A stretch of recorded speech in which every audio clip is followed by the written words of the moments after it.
दोस्तों, आज इस कड़ी में जो हम चला रहे हैं डिकोडिंग आरएसएस, उसमें हम बात करेंगे आरएसएस के जनरल सेक्रेटरी जो होसबले हैं। उन्होंने एक बयान दिया कि भारत में विज्ञान की प्रगति पहले बहुत थी और ये प्रगति को विदेशी आक्रमणकारियों ने रोक दिया। ये बड़ा मज़ेदार बयान है क्योंकि पिछले कुछ सालों से हम सुन रहे हैं कि जैसे हमारे प्रधानमंत्री जी ने बयान दिया था कि भाई प्राचीन भारत में भी कोई प्लास्टिक सर्जन था जिसने मनुष्य के शरीर पर हाथी का सिर लगाया था। इस प्रकार से बाद में करीब 30-40 बयान बड़े बड़े नेताओं की तरफ से आए जिन्होंने सिद्ध करने की कोशिश की कि प्राचीन भारत में पुष्पक विमान था, जेनेटिक इंजीनियरिंग थी, इंटरप्लैनेटरी ट्रैवल था, जेनेटिक्स था और इंटरनेट था। ये सब बातें उन्होंने बताने की कोशिश की।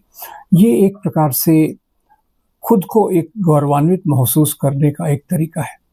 इसमें कोई शक नहीं कि प्राचीन भारत में भी तर्कपूर्ण सोच, रैशनल थिंकिंग और विज्ञान के कुछ पहलुओं पर बहुत अच्छा रिसर्च हुआ।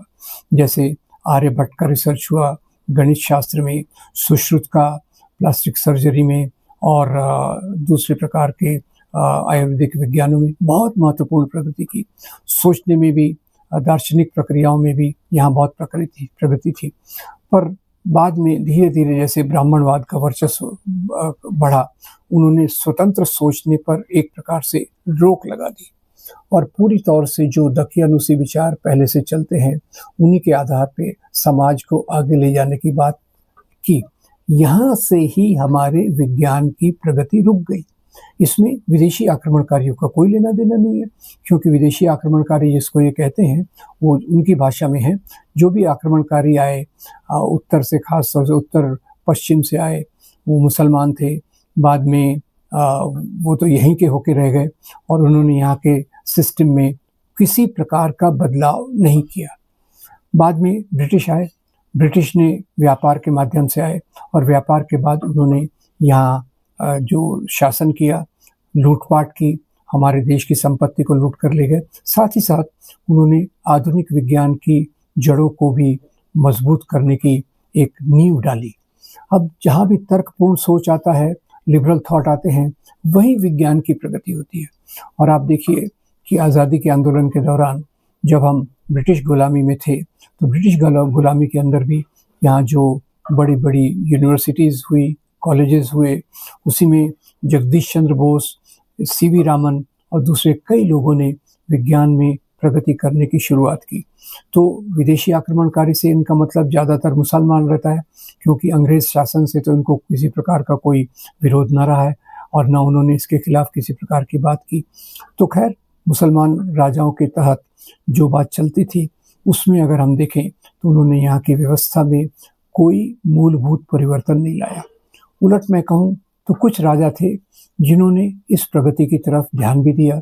जैसे मैसूर में टीपू सुल्तान, उन्होंने रॉकेट टेक्नोलॉजी में शुरुआती पहल की, जिसका उल्लेख बाद में एपीजे अब्दुल कलाम ने भी अपनी बातों में रखा।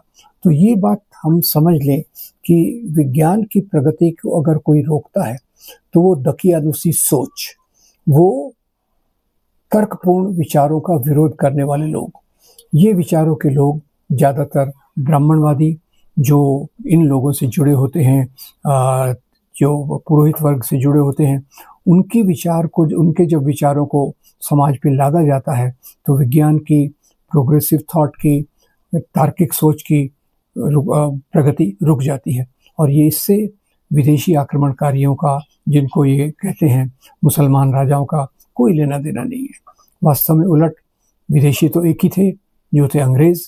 और अंग्रेज़ शासनकाल में जो मैकाले ने शिक्षा पद्धति लाई, वो अपनी बहुत कमज़ोरियों के बाद भी उसने ऐसी नींव रखी जिसमें जगदीश चंद्र बोस और बाद में चलकर सीवी रामन और बाकी लोग सामने आए और उन्होंने भारतीय विज्ञान को एक बहुत महत्वपूर्ण दिशा दी। तो इसमें विदेशियों को, खास तौर से मुसलमानों को दोष देने का जो चीज़ कर रहे हैं होसबले जी, वो पूरा गलत है। इनका पूरा जो सोच है वो मुस्लिम विरोधी है और मनुस्मृति पर आधारित विचारों पर ये चलते हैं। अब जो काल्पनिक चीज़ें हैं उनको ये सच मान लेते हैं और उसी के आधार पर आज ये अपनी नीतियाँ चला रहे हैं। जिनको ये विदेशी कहते हैं, जैसे डार्विन की थ्योरी, अब इसमें देश विदेश का क्या लेना, जो पीरियोडिक टेबल उसका देश विदेश का क्या लेना, ऐसी चीज़ों को ये हमारे स्कूल के सिलेबस से हटा रहे हैं, जो अपने आप में काफ़ी एक गैर वैज्ञानिक चीज़ है, हमारे तार्किक सोच के खिलाफ है। तो ये जो धर्म के नाम की राजनीति करते हैं, ज़्यादातर वो तर्कपूर्ण सोच के खिलाफ होते हैं, वैज्ञानिक सोच के खिलाफ होते हैं, साइंटिफिक टेम्पर के खिलाफ होते हैं। और जो आज़ादी के बाद हमारा समाज चला, उसमें जवाहरलाल नेहरू ने साइंटिफिक टेम्पर, वैज्ञानिक सोच पर बहुत महत्वपूर्ण जोर दिया, और ऐसे बहुत सारे विचारक थे जिन्होंने इसी आधार पे भारत के विकास की नींव रखी। और ये नींव में कुछ पत्थर पहले डले हुए थे, इसमें भी हमें इनकार नहीं करना चाहिए था, और ये पत्थर अंग्रेज़ों के राज में ब्रिटिश शासन ने डाले थे। तो होसबले जी फिर से एक उस दिशा में हमको भटकाना चाहते हैं। प्राचीन भारत में सब कुछ था, प्राचीन भारत बहुत महान था, बिल्कुल महान था, कई अच्छी चीज़ें थी, पर ब्राह्मणवाद ने आके इसकी प्रगति की दिशा को बड़े तरीके से रोक दिया। उसको छुपाने के लिए होसबले जी इस प्रकार के बयान दे रहे हैं। और आरएसएस की यही विचारधारा है कि जो भी यहाँ के पूरा ज्ञान यहाँ के पुराने ग्रंथों में है और चीज़ों में है, ये इसको सोचना ये दकियानुसी है और समाज को पीछे ढकेलना है। हमें तार्किक सोच पर ध्यान देना चाहिए। चारवाक से शुरू होकर चारवाक, गौतम बुद्ध, कबीर, ये सब लोग दार्शनिक लेवल पर, दार्शनिक धरातल पर तार्किक सोच को ही महत्व देते थे, और तार्किक सोच के आधार पे ही एक तरफ विज्ञान की प्रगति होती है और दूसरी तरफ समाज में बराबरी के लिए बदलाव आता है। तो उस सोच को दबाने की कोशिश जो आरएसएस कर रहा है वो हमारे समाज को पीछे ढकेलेगा, और इसका हमें पूरा विरोध करके तार्किक सोच, साइंटिफिक थिंकिंग को सामने लाने की कोशिश करना चाहिए। आपका बहुत धन्यवाद। अगर आपको ये वीडियो अच्छा लगे तो हमारे